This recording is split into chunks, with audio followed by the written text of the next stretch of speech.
Hey, my name is Florian Otto. I'm the Director of Communications in NEO. I joined the company in late 2020 and my main responsibilities are media relations. That means working with European journalists who are interested in the NEO story. As a former journalist, I was working 16 years in television. This is one of my pleasure jobs, to be honest, working with the media as a Director of Communications for NEONICS.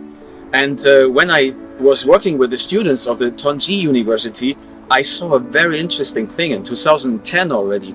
They were all learning languages from the European continent. They learned German, they learned English, they learned even French. And I realized back then in 2010 in Shanghai, this generation, one day they will change the world.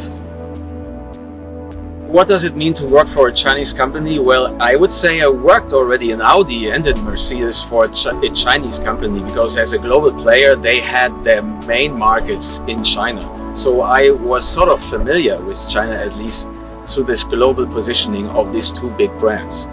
But now working really for a Chinese company in Europe means definitely it's a cultural change. And how I can sum it up? Well, the main difference working for a Chinese company, which is in Europe establishing their new markets, is the speed and the oxygen, which is completely different to companies like the other ones I mentioned. Speaking on behalf of NEO, we will bring the next level of electric vehicles, the so-called smart EVs, to the market. And China in general, they started later with the electric cars, but to the right time, and the right time was the era of the mobile internet.